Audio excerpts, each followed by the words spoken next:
Bom dia, bom dia, bom dia. Estamos aqui novamente para mais uma live Câncer muito além da cura. E nesse momento nós vamos iniciar então a série profissionais da cura, profissionais do tratamento, profissionais que atuam com pessoas com câncer. E hoje nós vamos receber a Flávia. Deixa eu chamar as meninas aqui.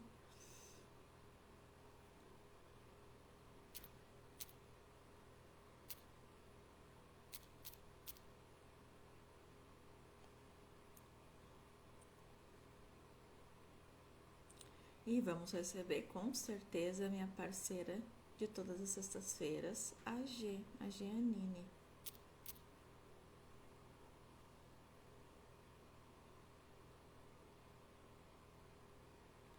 A Flávia já está aqui.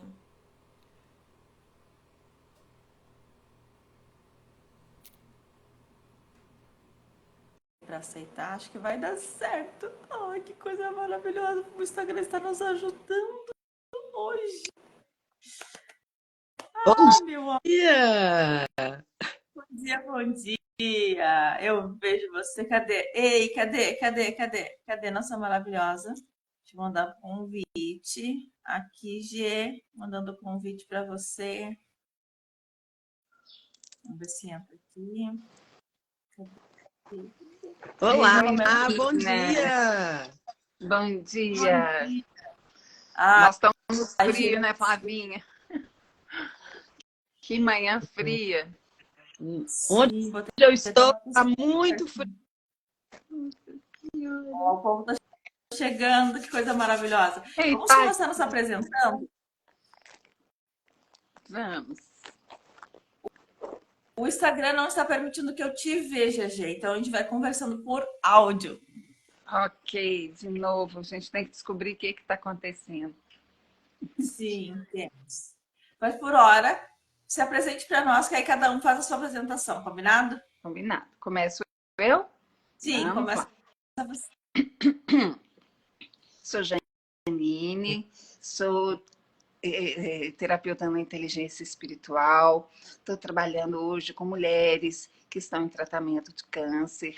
Estou passando pelo processo também de tratamento, então por isso foi a minha opção trabalhar com elas, levá-las assim para longe daquele tratamento, com um novo foco, com novas descobertas de perspectivas de vida, com positivismo, né, com muito amor também, com muita fé. Tive o prazer de conhecer vocês, Flavinha, por fazer um trabalho maravilhoso, uma instituição incrível e acolhendo as pessoas com câncer, né? E a Dani também numa live, né? Que a Dani também passou por um processo de cuidadora. E é isso, né? Hoje eu estou aqui, vou ficar só um pouquinho com vocês, porque eu tenho agora uma intervenção. Então eu sinto muito, né? A gente havia programado tanto essa live, no entanto, quando marcam a gente não pode recusar, né? Bom, é isso, então. Obrigada, Gê. Obrigada, Flávia, por você ter vindo hoje, né, querida? Não sei se eu vou ter oportunidade de agradecer depois. Essa nova série nossa, né, Dani, vai ser surpreendente, né, com as pessoas incríveis, de uma doação de vida e profissional incríveis, incríveis mesmo, né? Que a gente está tendo o prazer de conhecer e apresentar a todos. Obrigada. Deixa a palavra com a Flavinha, então. Então, vamos lá. Bem-vinda, Flávia. Bom dia, gente. Eu sou Flávia, sou assistente social no Lar Teresa de Jesus. Estou na saúde desde 2008. E lá no lar, a gente acolhe pessoas com câncer. Ai, aqui tá frio demais. Pessoas com câncer, que vêm do interior, são pessoas que estão em tratamento fora do domicílio. E a gente está lá no lar, né, para acolher essas pessoas com maior carinho, que a gente sabe o tanto que esse diagnóstico atravessa a pessoa e a família. É muito difícil, né? Vem carregado de muitos preconceitos, né? E então a gente está lá para isso, para desmistificar todo esse preconceito, todas as coisas ruins que o paciente pensa a respeito, né, desse diagnóstico. E contribuir, né, Flavinha? Nossa, o acolhimento é perfeito da casa, a casa é linda, nunca vi uma organização maior, né? Vocês têm uma ambulância que presta esse serviço de levar, de buscar, né? Uma refeição maravilhosa, É, assim, é espetáculo, né? é o acolhimento integral mesmo, né? Isso, integral. É, E depois, com eu, o decorrer aqui, você já vai Vou, explicando, né, sobre vou. vida. isso. Bom, então eu sou a Dani, sou Daniele Senger, eu sou terapeuta sistêmica, mentora sistêmica, trabalho muito voltado às questões de repetição de padrão, do olhar sistêmico, o olhar que a constelação traz, um olhar de inclusão, um olhar amoroso para tudo isso. E claro, como a Gia comentou, a minha experiência com o câncer foi de ter cuidado do meu marido que estava com câncer, que acabou, inclusive, partindo, né? Não resistiu à doença.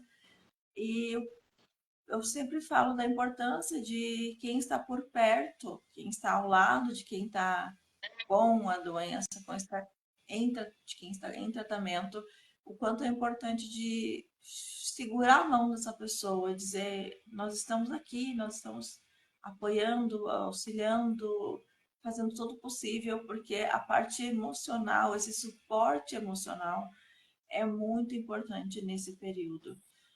Então, é isso que nós tratamos aqui. Nós vamos trazer uma série de profissionais muito importantes nessa área para trazer justamente esse olhar mais amoroso, mais afetuoso e, claro, também prático para todas essas questões. E hoje nós trouxemos essa pessoa maravilhosa que nós tivemos a conversa na nossa reunião. Eu fiquei muito emocionada conversando com a Flávia. E vou aproveitar que a Flávia está por aqui. Gê, se quiser falar alguma coisa, fica à vontade, tá? Mas eu vou aproveitar para perguntar para a Flávia como é que é o funcionamento da instituição, como é que as pessoas chegam até lá. Conta um pouquinho para nós, Flávia. Então, gente, os desafios, né, que são encontrados por essas pessoas no ato do diagnóstico, eles são muitos, né? Lá no Lar Teresa de Jesus, a gente acolhe um perfil de paciente que está em tratamento fora do domicílio. O Lar Teresa de Jesus, ele já está há 25 anos, fez suas bodas de pratas esse ano, e a dona Madalena fundou ele em 99, é a presidente, nossa mentora lá dentro, está com 94 anos, mas uma grata, lúcida, ativa. E o lar foi criado para acolher essas pessoas que vinham, naquela época, e não tinham onde. Pessoas que tinham esperança de cura ou de uma sobrevida maior e deixavam de tentar porque não tinham onde ficar, não tinha quem acolher. E a gente sabe que o tratamento é longo, às vezes é diário, né? Pessoas que não tinham condições financeiras de se manter na cidade, né, para fazer o tratamento. Então, Dona Madalena abriu o lar e de lá para cá o lar vem só prosperando, só crescendo, graças a Deus. É uma casa onde a energia é muito boa, né? Eu falo que ela é muito pertinho do céu, que eu chego lá, eu amanheço lá, e é bom demais estar lá, né? É um ambiente, as pessoas pensam, eu tenho inclusive muitos amigos que falam assim, Flávia, não vou lá não tenho coragem, acha que é um ambiente triste, doloroso, com todo mundo chorando, e não é nada disso, né? O lar é um ambiente alegre, energia boa, e a gente tenta transformar isso a cada minuto, né? Mantendo essa energia boa, essa alegria toda. Pessoas que estão lá, que elas menos precisam é de uma pessoa triste. Ela precisa da gente alegre, da alegria, do nosso sorriso, do nosso aperto de mão, do nosso abraço, porque isso também cura, né? Então, lá no serve 6 refeições por dia, tem um carro que leva e que busca no hospital, temos assistência social, né, que sou eu, psicólogos voluntários, né, que já estão lá há muitos anos. O lar tem muitos voluntários, graças a Deus, né? E dos 20 leitos, lá em 1999, hoje nós temos 70 leitos. Olha só. A gente acolhe, faz as nossas admissões mensais passam de 230 pessoas, apesar de ter 70 leitos, né? Porque o leito, enquanto A uma rotatividade. falhou, Voltou? Voltou. Eu tô escutando. Sim. Ele tá dando umas cortadas. nós temos pessoas que estão fazendo químio hoje, por exemplo, elas ficam, talvez se o ciclo é de 15 em 15 dias ou de 21 em 21 dias, elas ficam um tempo no lar até, né, o organismo firmar, vai para casa. Quando ela vai para casa, tem outro chegando. Quando ela volta, o outro já está saindo e chegando, né? É como se fosse Então, papel. exato, né? Só que é um hotel bem com casinha de lar, cheio de amor, cheio de carinho, cheio de abraço, cheio de atenção. É um lugar que a gente mais quer é devolver enfrentamento para essas pessoas, sabe? Que elas chegam muito desprovidas disso tudo, né? De enfrentamento, alegria, e o que elas trazem junto com elas é mais medo, segurança, e a gente está lá para reverter isso, para mudar, né? Além da cura, né? Além da cura. Meninas queridas e as pessoas que estão participando, eu vou pedir desculpas, mas eu tenho que me retirar, né? Mas eu queria só falar um detalhe aqui da organização mesmo, né, Flavinha, que eu já falei. Mas, assim, todos têm o uniforme, né? A roupa adequada, tudo padronizado. Não, assim, tudo. Eles não precisam levar nada, né? Desde dos lençóis, dos cobertores, tudo organizado, cada quarto com uma decoração da própria roupa. É coisa mais linda e mais apropriada para esse momento, né? De acolhimento. Perfeito. Flavinha, eu peço desculpas, gente, tá? E Flávio, sucesso sempre. Conte comigo, estou lá na fila dos voluntários, né? Porque tem fila para a gente entrar. Já estou com a intenção há mais de um ano, né? Que tenho ido lá. Preenchi minha ficha, nunca levei. Fiz 2 trabalhos pequenos lá como voluntária, mas pretendo voltar, se Deus quiser. Viu, querida? Não é isso, sucesso. Eu assisto depois, hein? Faça um pedido. Beijos, Pati. Beijo com Deus. E tchau, meu amor. Tchau, meu amor. Fique com Deus. Espero estar à altura da G aqui. Espero estar à altura de vocês. Flavinha, conta para nós como é que surgiu essa instituição na tua vida. Então, o lar, eu falo que eu tenho um propósito muito grande ali, né? Porque foi tão... Eu estava em casa, estava tendo um processo seletivo no lar, eu não sabia, e eu tinha trabalhado no Hospital Alberto Cavalcante, que é um hospital de referência oncológica da rede FHEMIG aqui em Belo Horizonte, aqui no estado, né? E uma colega, a Carla, muito querida, ela participou desse processo seletivo. E aí, no final do processo, ela passou e o filho dela era pequeno, ela imaginou que ela poderia trocar ele de horário de escola ou colocá-lo integral, mas no final ela não conseguiu.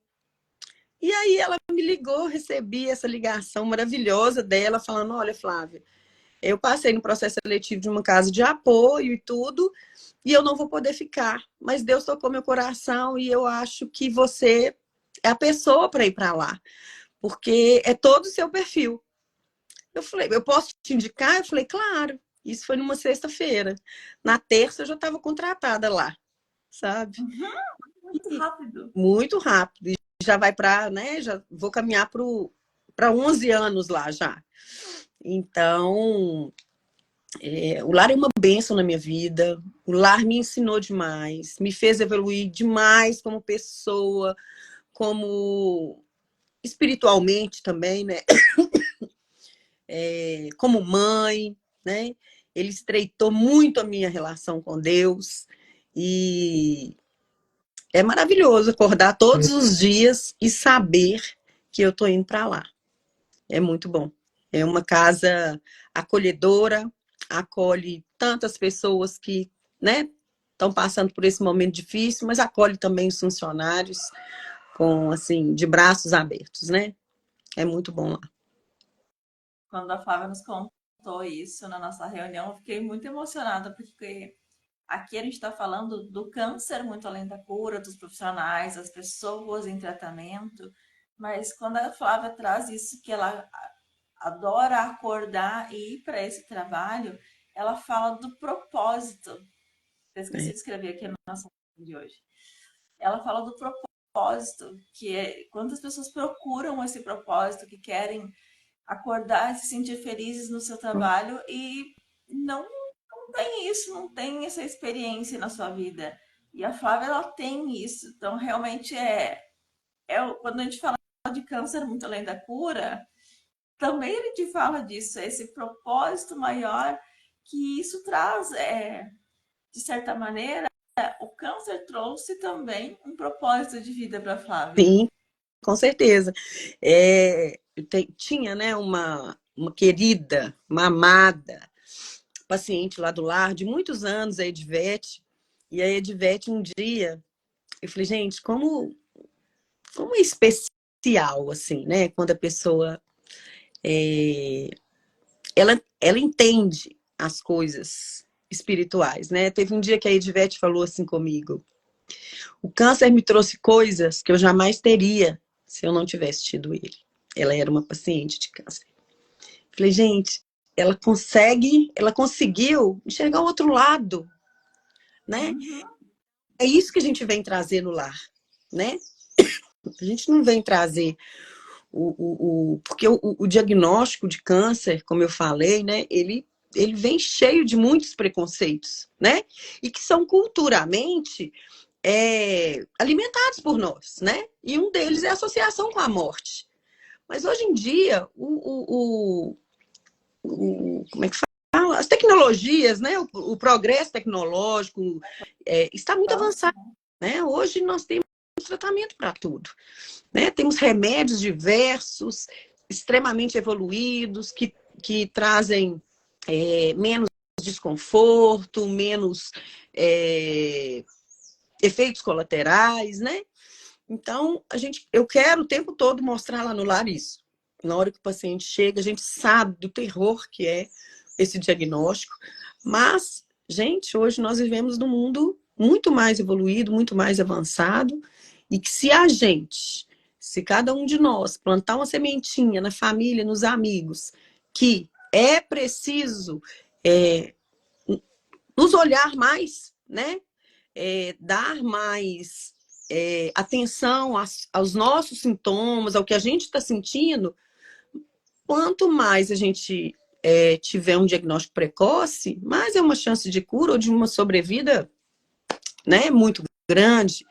Então, infelizmente, lá no lar, é um perfil de pacientes, né? São pessoas mais carentes, às vezes moram em roças, em grotas, né?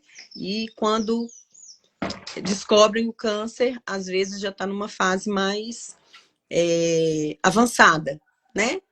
Mas mesmo assim, lá a gente tenta fazer essa pessoa, inclusive, que tem pouco tempo, né? Tem uma sobrevida menor, a gente faz desses dias dela um espetáculo, né? Coisa boa, para ele ressignificar tudo, né? É a convivência familiar, com os amigos. Ai, gente, tô recebendo, eu tô na roça, tô recebendo aqui, ó, um biscoitão frito. Ó, oi, oi. Passou lá para dar um bom dia para Minha... nós. Mas, sabe, o nosso maior desafio é, é, é a instabilidade emocional, né? Estabilizar as emoções dos nossos pacientes. Porque, às vezes, eles vêm sem acompanhante, porque não tem quem acompanhar, né? E isso traz muita insegurança. Essa semana mesmo eu estava com um paciente que ele ia fazer uma consulta e ia vir um irmão para ficar com ele, e no final o irmão não pôde vir, e ele estava numa tristeza. Aí eu cheguei lá no quarto, as meninas me falaram, né, Flávia, olha, o seu Zé tá muito triste e tal. E eu cheguei lá e segurei a mão dele e falei, seu Zé, o senhor não vai sozinho. Nós estamos aqui para isso, nós vamos te acompanhar. Mas ele deu aquele sorrisão, aí você vê que volta a segurança da pessoa, né? Eu falei, não precisa preocupar. Porque, infelizmente, Dani, não sei se aí no Sul é assim, mas aqui a gente ainda tem muitas dificuldades com a equipe médica, assim, sabe? Em falar a linguagem do paciente. Aqui também. Aqui também. Falam coisas que eles não entendem, Aqui né? E isso não precisa cansa. mudar. Isso precisa mudar. Porque quando você se propõe a fazer um curso desse, você tem que gostar de gente, você tem que gostar de falar, você tem que gostar de conversar, de dar atenção. Você não pode decidir fazer uma medicina por status, para ter um DR antes do nome, para ser um doutor, né? Ou para ter um salário bom, um status bom. Medicina não tem nada a ver com isso. Medicina tem a ver com gostar de gente, com gostar de pegar, de fazer uma anamnese legal na hora, né, na primeira consulta no hospital. Então, assim, eu tenho tido muita dificuldade com isso aqui, sabe? Mas a gente vai enfrentando e vai mostrando para o paciente que isso é direito, né? Isso está na Constituição, é direito dele. Né? Porque às vezes o paciente ele vem tão fragilizado, às vezes já tem uma vida tão sofrida, que quando chega aqui, ele tem medo de perguntar ao médico alguma coisa e desagradar o médico não querer tratar ele. No próprio lar, se tiver alguma coisa assim que está incomodando, eles não têm coragem de falar. Porque fala assim, eu já estou aqui, eu não pago nada, eu tenho refeição, eu tenho atenção, eu tenho amor, eu tenho psicólogos, eu tenho, né, toda uma equipe do lar de marketing financeiro, de RH, de vendedoras de bazares, né? Cozinha, limpeza, todo mundo preparado para estar recebendo esse paciente, né? Então, assim, falam assim, eu não posso reclamar de nada, mas pode, porque é direito, né? Ele precisa saber disso. Então, lá no lar, eu tenho que mostrar para eles isso o tempo todo. A prefeitura está me trazendo, o pessoal da prefeitura, eu não posso reclamar. Aqui, está trazendo porque é obrigação. Não está trazendo porque o prefeito é bonzinho, porque o vice-prefeito é bonzinho, porque o secretário de saúde, né, o chefe da regulação. Não, isso tem lei, né? Então eles estão fazendo isso porque é obrigação. Se você não tem o tratamento no seu município para aquela pessoa, né? E o tratamento é acima de 50 quilômetros depois, né? Em uma cidade que está a 50 quilômetros depois, isso é obrigação da prefeitura.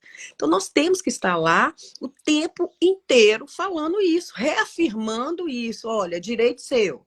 É direito seu. Ninguém está fazendo de bonzinho. Isso é seu. Sim. Isso está garantido. Né? Então, eu acho que... Eu sempre falo isso com a minha chefe, sabe? Os pacientes do lar, até câncer eles têm. Porque o resto tem muitas histórias tristes, sabe? Muitos deles, o menor problema da vida deles é o câncer. E quando você pensa assim, você fala, meu Deus, né? Então, assim, é preciso o tempo todo estar reafirmando isso com eles, que eles são um ser de direito, né? E que é preciso garantir isso para eles, sabe? Eu falo que lá no lar, o menor, assim, a coisa mais fácil de fazer é alimentar, hospedar e transportar, né? O nosso propósito maior é acolher esse paciente, acolher o medo dele, a angústia dele, a falta de esperança dele, né? E é acolher isso e reverter, dar ele esperança, dias dignos, sabe? Mostrar para ele que quando ele chegar na cidade dele, ele tem direito a isso, ele tem direito àquilo. É preciso escrever, é preciso falar, é preciso encaminhar, né, para a rede socioassistencial, para a rede intersetorial, sabe? Então a gente faz esse trabalho integral lá. Até porque fazer isso, de orientar que eles saibam que têm esses direitos e saibam que eles podem ter mais esperança, prolonga o tempo de vida deles, independente do estágio que esteja a doença. Com certeza, com certeza. E prolonga com, com alegria, com aceitação, né? A gente, muitos pacientes com perda de vínculo familiar, que a gente, né, volta isso, porque é importante para ele, né? Pai com filho, filho com pai, irmãos, né? Então, a gente olha isso tudo lá. Aí entra o sistêmico, porque muitos casos, eu não sei como é que é lá, né? Porque eu não conheço ainda a instituição, mas fiquei muito curiosa ouvindo vocês falando. Mas muitos casos de câncer são repetições de padrão da família. Alguém na família já teve câncer. Sim, E aí, o que acontece é que a gente diz na constelação que é um amor cego. Eu por você, eu faço isso por amor a você. Aí eu sempre trago que a gente pode honrar no amor ou na dor. Quando a gente honra repetindo um padrão de dor, um padrão de doença, é como se nós disséssemos eu honro na dor. Mas quando a gente consegue superar isso e trazer uma sensação, trazer elementos de esperança, de harmonia, de paz, de equilíbrio, de alegria, a gente consegue reverter isso sempre nesse. Quando chega nesse estágio, vai precisar de muita atenção, precisar de muita calma, de muita paciência. Tem momentos, né, de conversão, tem momentos que às vezes eles se desequilibram por conta do tratamento, dos remédios, das emoções que ficam bagunçadas mesmo. Então, o que eles mais vão precisar é de que a gente tenha paciência, que a gente tenha calma. E quando a gente tem isso, que eles percebem que eles são amados, quando nós nos sentimos amados, a gente encontra forças dentro de nós que a gente não tinha antes, que a gente achava que não podia, que não, inclusive não merecia. E quando a gente percebe que sim, nós somos merecedores, tudo muda. a gente faz um trabalho muito bacana também com o acompanhante do paciente, sabe? Porque a gente sabe que as angústias, né, o medo, a raiva, o paciente não vai descontar isso no médico. Ele não vai descontar isso em mim, lá no lar. Ele vai descontar em quem está perto, né? Você sabe como é que é isso. Então, assim, às vezes o acompanhante fica triste porque o paciente xingou ele, porque o paciente maltratou ele, tudo. Então a gente chama e fala, olha, é assim mesmo. Ele vai falar com você, porque você que é próximo dele, né? Então tenta entender, porque ele está passando por isso, nós não. Nós não podemos ser senso comum. Nós temos que fazer o outro lado, né? Senso Isso é comum muito tá cheio para nós não. Nós vamos entender. Nós não vamos julgar. Nunca vamos julgar. Nós só vamos entender, Nosso papel aqui é entender, não é julgar. E aí a gente passa isso para o acompanhante, para ele ter... Esses dias uma acompanhante falou assim comigo, nossa, eu preciso ler sobre isso, porque eu tô sofrendo, tadinha, eu tava sofrendo. E aí eu falei, não, desse jeito, nós temos que entender, você não pode julgar, né? Isso é muito importante, sabe, atrás. Na nossa reunião eu contei de um episódio, o João era muito amoroso, alegre, disposto, dinâmico. Claro que, como toda pessoa, tinha momentos de mau humor, mas teve uma vez que ele estava muito mal-humorado no hospital. Eu acredito que ele estava lá, eu digo lá com os botões dele, fazendo algum tipo de levantamento da vida, alguma coisa assim, que acredito que isso vai acontecer com quem está em tratamento. Quando as pessoas vão pesando, sei lá, eu sei que ele estava muito mal-humorado e ele do nada começou a brigar, me xingar e falar coisas assim muito ruins que ele nunca tinha falado. Duras, E eu estranhei né? muito duras, muito assim, parece que era para me expulsar de vez de lá, sabe? Era para eu nunca mais olhar para a cara dele na intensidade que foi as coisas que ele me disse. E sabendo, me conhecendo, né? Então eu sabia que as coisas que ele estava falando estavam me magoando. Mas eu também senti que era como se fosse uma parte dele dizendo assim, ó, não me cuida, não fica comigo. Eu quero ficar sozinho. É como se dissesse assim, eu não me sinto merecedor de ter alguém comigo, me dando suporte, me dando apoio. E é muito pelo contrário, quando eles fazem isso, é quando eles mais precisam. Mas, Só que, claro, quando a gente está magoada, a gente precisa de um tempo também. exatamente. Então, o que eu fiz? Como eu fiquei muito magoada também com tudo que ele falou, eu fiquei bem encolhidinha lá no meu canto. Acabei, de tanto chorar, acabei dormindo. Ele também acho que acabou dormindo. Ele devia estar com muita dor quando ele faz isso. E eu entendi também que quando ele estava assim, mais agitado e começava a ficar mais agressivo, era por conta da dor. A gente vai conseguindo entender aos poucos, né?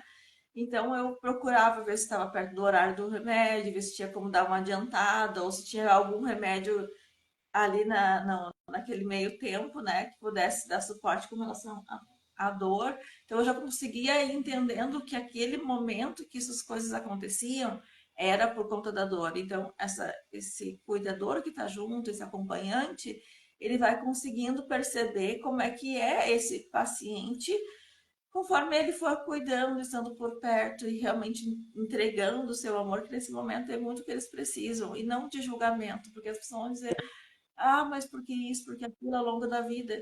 Naquele momento, ninguém precisa de julgamento. Naquele momento, as pessoas precisam só mesmo de acolhimento, de amor, de alguém que só segure na mão. Porque, não sei se eu contei essa parte, no dia que ele partiu, por mais que ele tivesse debilitado e inconsciente até, porque estava assim muito agitado, com falta de ar, ele me esperou e pediu segura a minha mão. Então, por mais que eles estejam Gracinha. inconscientes, porque às vezes sim, né? Ele já estava no estágio com oxigênio, não conseguia respirar, ele já estava realmente partindo. Hoje eu consigo entender. Como eu não tive contato com isso antes, foi a minha primeira vez, então as coisas que eu Você, né? experienciei foram tudo a minha primeira vez. E aí eu entendi que ele já estava, né, no estágio de partida, mas mesmo nesse estágio ele estava consciente porque ele queria partir segurando a minha mão. Então eu consigo entender muito que por mais inconscientes que eles estejam, eles estão conscientes. E é louco ao mesmo tempo que é isso mesmo, por mais que eles estejam, sei lá, que estágio que for, mas tem uma parte deles que está consciente, que diz e que sente que quer. Segura a minha mão, não precisa de mais nada, só segura a minha mão. Eu falo que a gente tem que, quando o paciente recebe um diagnóstico de câncer, nós temos que atender não só ele, mas a família também, né? Dependendo do estágio, inclusive, a gente tem que conversar com a família sobre tudo isso que vai acontecer. né? Para não causar mais sofrimento.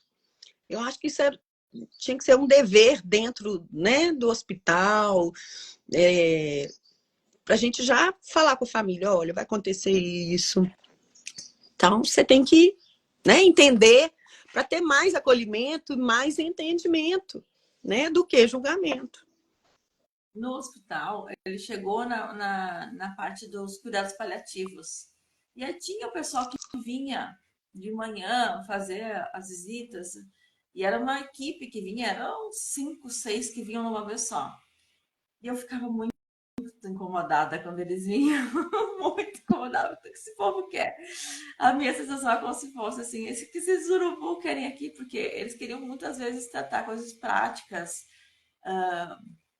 sei lá, tipo, que remédio, que os médicos já tratavam, né? Mas assim, que remédio tira, que remédio coloca, isso já tinha os próprios médicos que faziam esse cuidado, né? Eles reforçavam isso. Ah, como é que passou a noite? E documentação, e papelada, de encaminhamento de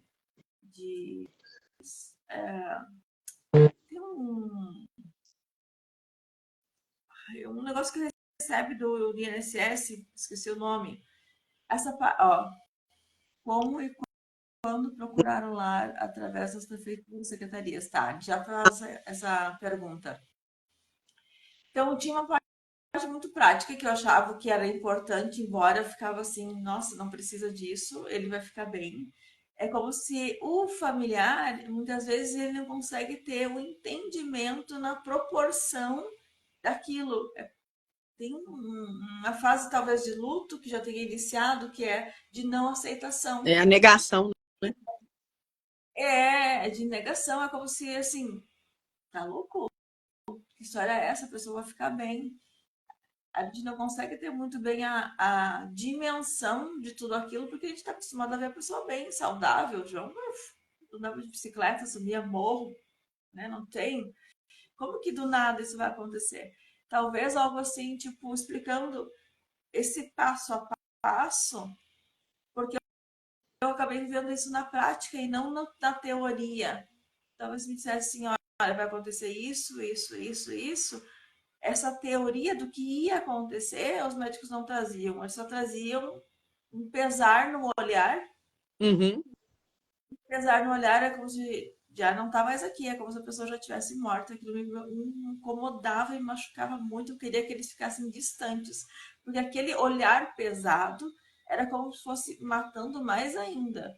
Então, eu sei que é difícil, é delicado mesmo de tratar desse assunto, mas sei lá, talvez trazer um pouco de alegria, apesar de tudo isso. Eu não Isso é sei se. preciso. Ele, o corpo médico precisa se conscientizar do quanto isso afeta, né? Quem está com o paciente, o paciente. Eu tive um problema há pouco tempo no CTI com uma paciente. Ela é uma paciente nova, cheia de vida e tudo, e fez uma cirurgia grande. E ele passou o médico com os residentes, né? Mas não era só residente, não. Tinha pessoal de enfermagem. Estava dando uma aula dentro do CTI. E passou no box dela e falou, essa aqui, o câncer dela é isso, já é terminal, não tem mais o que fazer. Ela quis tentar só para ter mais um tempo com os filhos. E o paciente Eles falam, ouvindo aqui.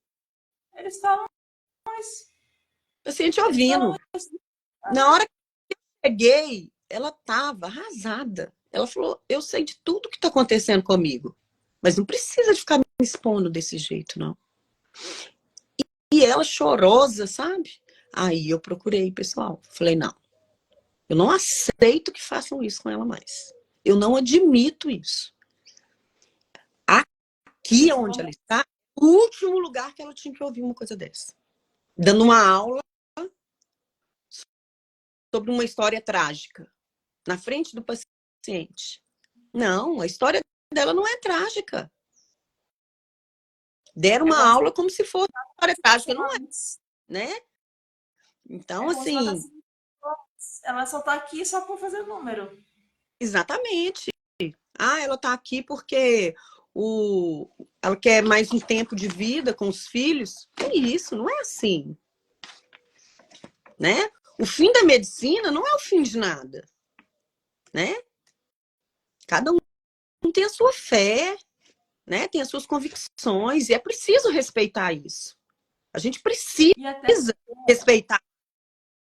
por mais avançado que esteja, a gente tem uma confiança, uma fé de que daqui a pouco isso pode Quem mudar. de tirar isso? É uma mãe de 3 filhos. Um tem 2 anos, a outra tem 4. Meu E a Deus. outra já está com mais 9. A médica não tem direito de fazer uma coisa dessa. Não tem. Né? Isso é um crime. Então, as pessoas precisam respeitar mais as outras. Está faltando muito respeito. Quando a doença é dela, então respeita ela. Né? É preciso isso dentro dos hospitais. Eu acho que um hospital que se diz ser de referência oncológica, para ser referência oncológica, ele tem que ter excelência no acolhimento dele. Né? Senão, não passa do papel. Outro dia um paciente falou, dentro de uma sala de quimioterapia, ele falou, vocês são engraçados. Vocês, na van do hospital, tudo do hospital, outdoor, tudo, aquele monte de enfermeiro rindo, paciente lá, tudo fazendo foto rindo, a gente chega aqui, tá todo mundo com essa cara ruim. Que é isso? Aquilo é uma propaganda enganada. Tem um episódio. Tem as suas particularidades, mas nós escolhemos estar lá. O paciente não. Né? Ele foi atravessado por um diagnóstico, né, extremamente estigmatizado. Agora, ele foi obrigado a ir para lá, mas nós não, gente. O médico, o enfermeiro, o técnico de enfermagem, o psicólogo, o assistente social, a fono, a equipe inteira. Nós escolhemos trabalhar na saúde. Isso tem que fazer a diferença. Te ouvindo, eu vou lembrando de algumas coisas. E eu lembro de um episódio onde ele já estava perdendo a força assim, no braço e ele estava indo fazer a rádio. E aí a fala era justamente essa: ah, não vai ajudar, mas não vai curar, não vai salvar, mas vamos fazer. E era bem assim, vamos fazer. E aí ele foi, nesse momento ele ainda estava na cadeira de rodas. E ele foi para fazer a rádio. E ele estava com aquele coletor de urina. Uhum. E aí ele pediu para esvaziar. Estava mais ou menos pela metade. Ele pediu para esvaziar antes de ir. E a enfermeira, muito estúpida, mal-humorada, brigando. Mas por que? Não tá cheio, tá só pela metade. E ele, com os olhos cheios de água, assim, falou para ela a posição que eu preciso ficar, porque era na coluna, assim, na lateral, que eu preciso ficar, eu preciso segurar isso, e eu não tenho força no meu braço. Quanto mais peso, mais força eu preciso fazer. E ele Ele não explicou isso para precisava ela. explicar para ela. Ela tinha que se antecipar. É preciso capacitar essas pessoas. E ele explicou calmamente para ela. Aí ela esvaziou, bem a contragosto. Quando ela voltou, ele já tinha feito sinal para mim, porque ele já tinha um código com a gente que ficava com ele, né? Ele sempre tinha uns bombonzinhos guardados na gaveta ao lado da maca. Então ele tinha pedido para eu pegar o bombom para alcançar para ela depois que ela voltou. E eu entreguei para ela. E ele estava com muita dor. E mesmo assim, no caminho, ele foi fazendo piada para aliviar a dor dele e para melhorar a tensão daquele momento. Porque ele sabia que ele ia a noite toda com ela e que se ele tivesse dor, seria ela que ia atender ele. Olha para você ver. Então ele agradeceu para poder ser Receber, cuidado. para receber um cuidado digno, né? Porque senão ia ser de qualquer forma, né? E isso eu acredito que ele fazia de uma forma bastante inteligente, mas e que não tivesse esse bombom para entregar para o médico, para o enfermeiro, ia ficar sem a medicação? Porque sim, com certeza que isso fazia diferença. As pessoas que chegavam lá já sabiam que ele ia dar o bombom, já sabia que ele ia contar uma piada, que ele ia fazer algo para poder ter um pouco mais de atenção daquelas pessoas para cuidar melhor dele. Isso, na Porque verdade, esse era o ter do outro, né? Alegrar ele, contar uma piada para ele. ele fazia isso para poder cuidarem dele. E ele não. Porque no primeiro momento, antes de ele ficar assim, mais debilitado, ele ficava sozinho à noite. Então, noite é quando tem mais dor.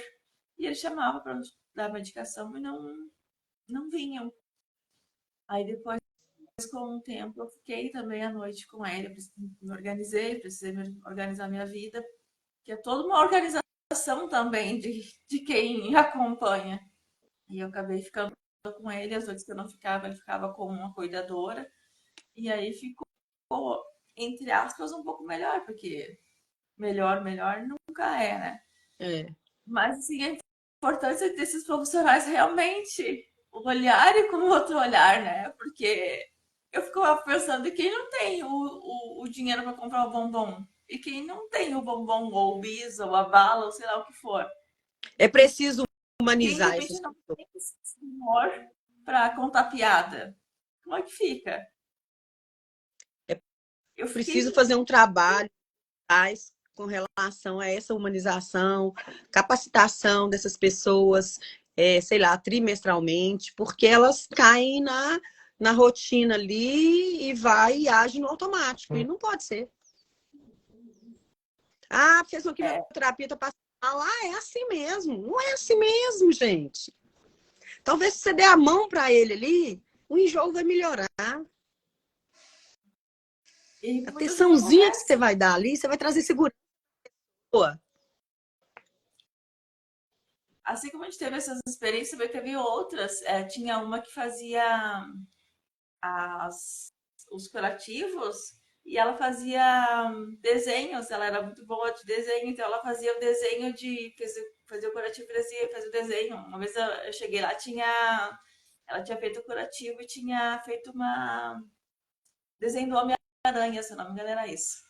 Ah, Aí tava bem animado porque tinha ali o desenho do Homem-Aranha que ela tinha feito para ver. Era um homem feito. Mas são pequenas coisas de cuidado. não, a pessoa passa um dia muito melhor. Mesmo com a dor, Sim. a intensidade da dor é menor, né? Deixa eu fazer a pergunta que a gente colocou aqui para nós. Ah, deixa aqui a minha pergunta. Como ela falando lá do lar, né? Sim.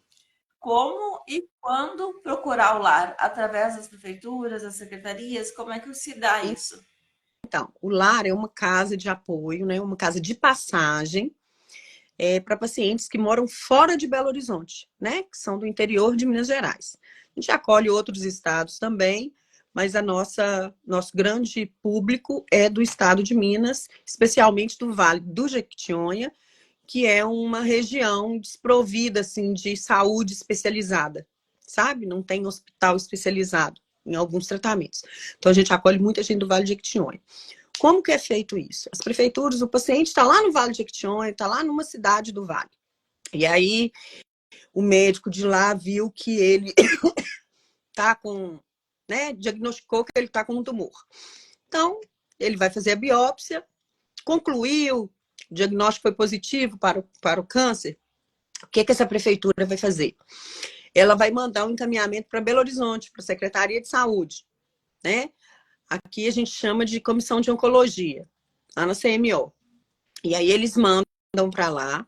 E aqui na secretaria, isso é pactuação de município, tá? Então, o município manda o, o encaminhamento desse paciente com esse diagnóstico já pronto. E esse paciente, a CMO, né, a Comissão Municipal de Oncologia, ela vai indicar em qual hospital tem vaga para esse paciente tratar. Então, ele vem aqui fazer a primeira consulta com o médico e tal.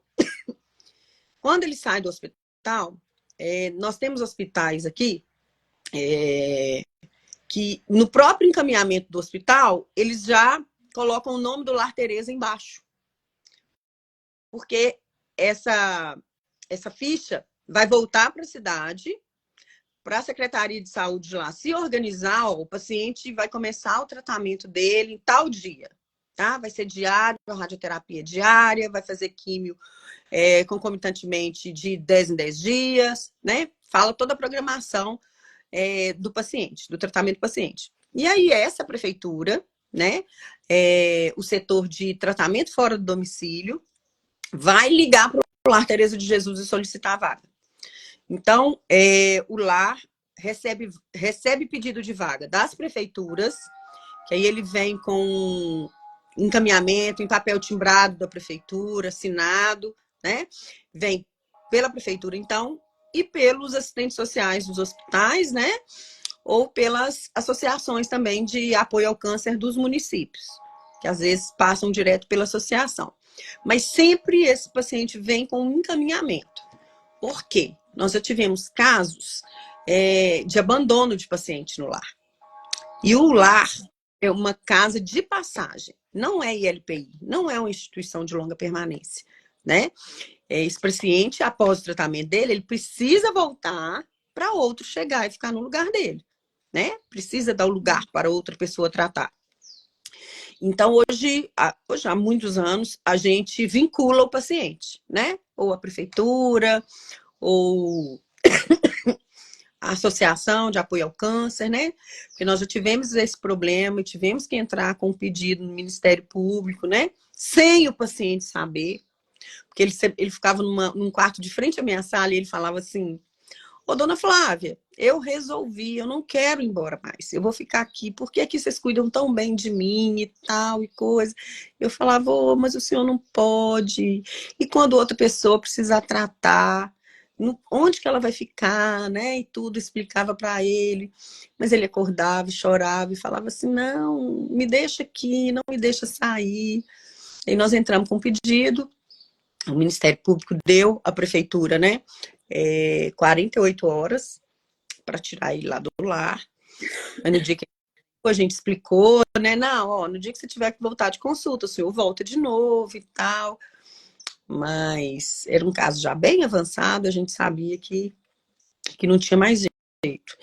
E aí eu sei que a prefeitura não tinha casa, né, de longa permanência no município, né? Que aqui em Minas eles chamam de asilo, casa-lar, né? E ele ficou morando 2 meses no hospital do município, aí a prefeitura arrumou uma casa.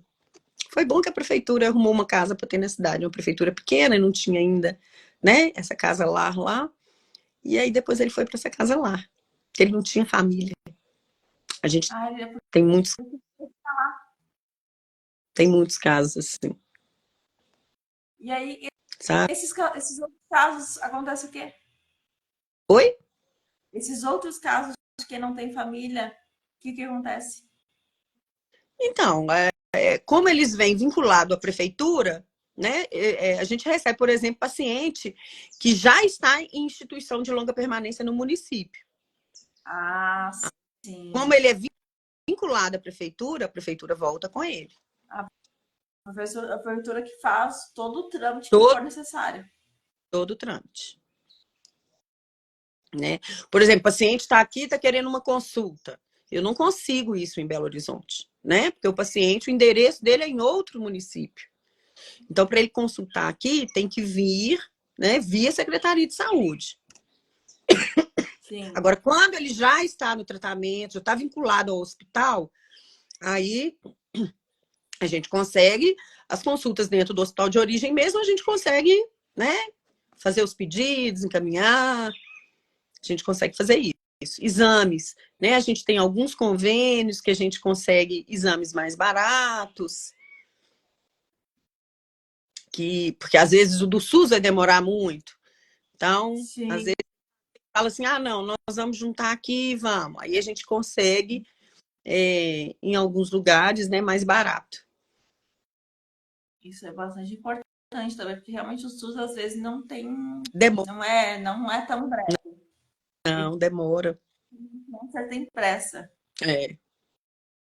Agora, eu acho que hoje o que a gente mais precisa é de conscientização dos profissionais de saúde, é de humanização dos profissionais de saúde, né? Porque muitas das vezes esses pacientes não estão tendo um acolhimento digno dentro dos hospitais. Isso é um trabalho que, assim, precisa urgentemente ser feito. Em Belo Horizonte, eu tenho certeza disso. Nos outros lugares eu não sei, né?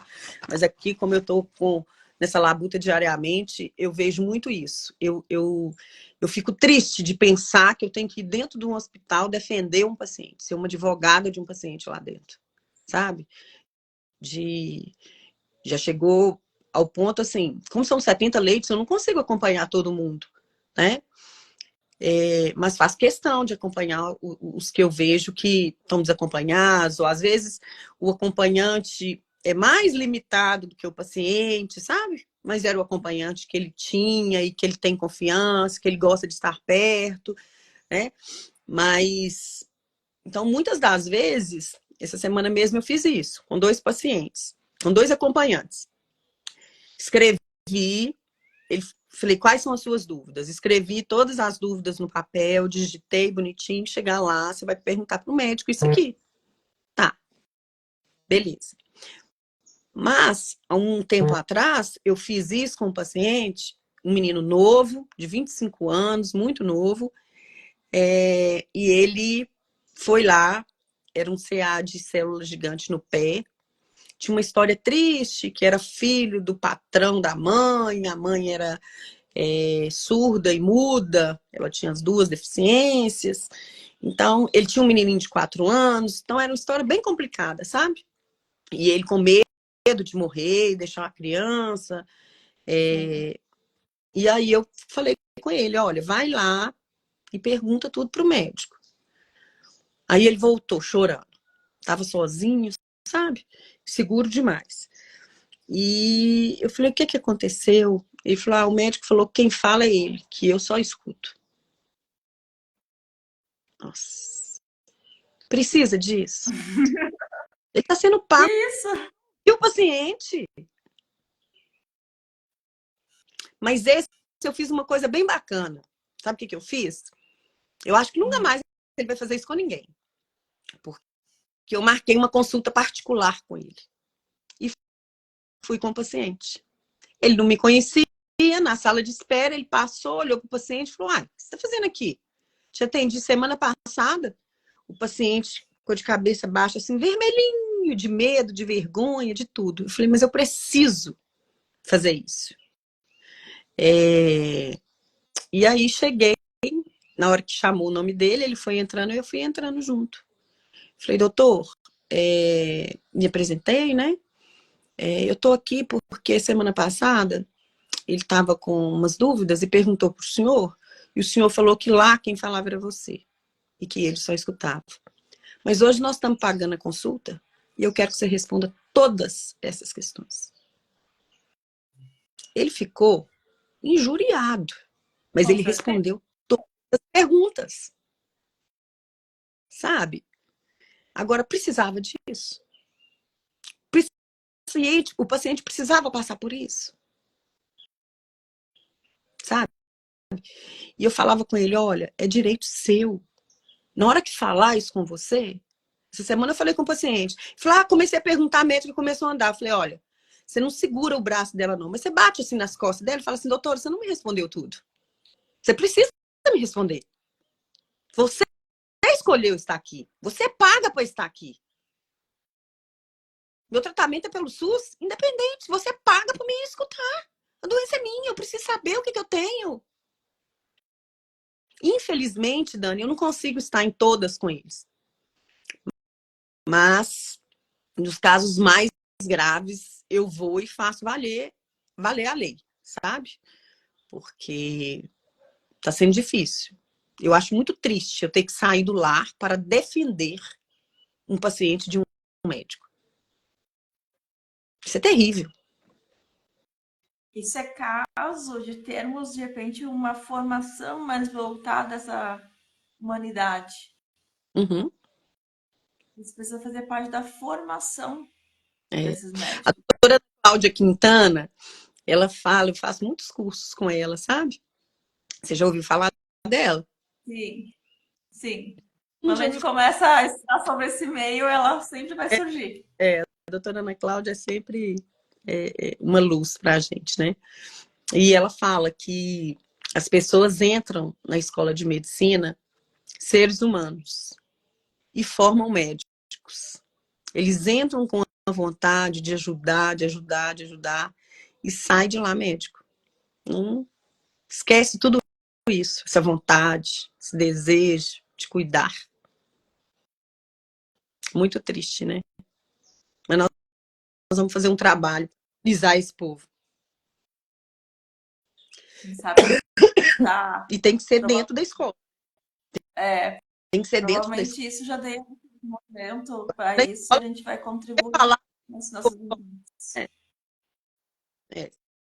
Na escola tem que falar, gente, quem está aqui, quem faz um curso desse, tem que gostar de gente. A não ser que você vá fazer um curso desse para ser para mexer só com estética, né? Mas quem está ali na linha de frente da doença mesmo, do hospital, precisa gostar de gente, né? Precisa saber chegar perto do paciente com um odor fétido e não se manifestar. Porque lá no lar já teve caso de paciente também que chegou no pronto atendimento, que o médico chegou e falou: ah, não, esse paciente está fedendo demais. Um paciente com CA de laringe, de base de língua, sabe? Realmente, ele estava com cheiro, coitado. Ele sabia que ele estava. Não precisava do médico gritar isso dentro da enfermaria, não.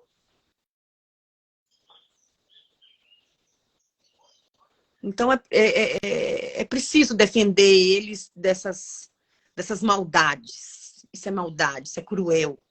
Um paciente em fase ativa de morte, igual estava esse, ele não precisava ouvir isso. Ele ficou numa tristeza. Ele falava assim: eu estou apodrecendo. Eu estou sentindo que eu estou apodrecendo. O próprio Meu médico. Deus.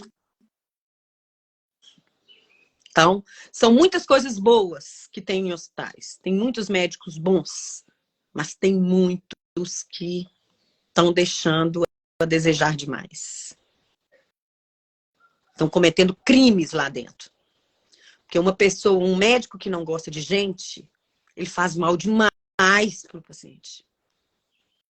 Ele acaba com a vida de um paciente.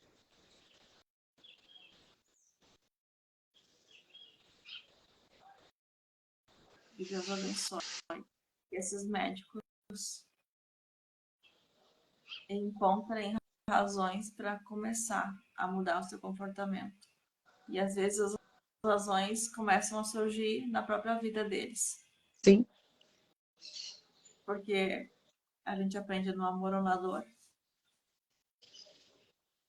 Eu não sei que horas são, mas eu sei que a gente precisa se despedir. Sim. Por mais importante que seja o nosso encontro. Eu só Obrigada, tenho que te agradecer. obrigada, G. Foi uma honra estar aqui com vocês. Foi uma honra falar desse lar que é uma bênção na vida de tanta pessoa, tanta gente, né? Inclusive nas nossas, que somos funcionários de lá. É um lugar onde nós todos crescemos muito, né? Como ser humano, como irmãos, né? Como filhos de Deus. E foi uma honra falar aqui do lar e dos perrengues que a gente passa, né? Que a gente tem que cercar para os pacientes não sofrerem mais, né? E a gente segue vocês aí fazendo esse trabalho fantástico de amor, de acolhimento a essas pessoas, de direcionamento ao que elas precisam, o tratamento que elas necessitam. Nós agradecemos de coração por essa dedicação, por esse empenho, por tudo que vocês fazem, essa importância que tem para essas pessoas. Deus abençoe. Amém. Deus abençoe ao lar. Deus abençoe aos profissionais que atuam lá, as pessoas que passam por lá, estão também nesse momento de tratamento. Que Jesus ampare a todos. Amém. E nós aqui nos encontramos na próxima sexta-feira, às 7 horas, nessa série com os profissionais que lidam diretamente na linha de frente com o câncer, no tratamento de câncer. Então, vocês vão ver ao longo desse mês profissionais que lidam com os pacientes em tratamento para o câncer. Muito obrigada, Flávia.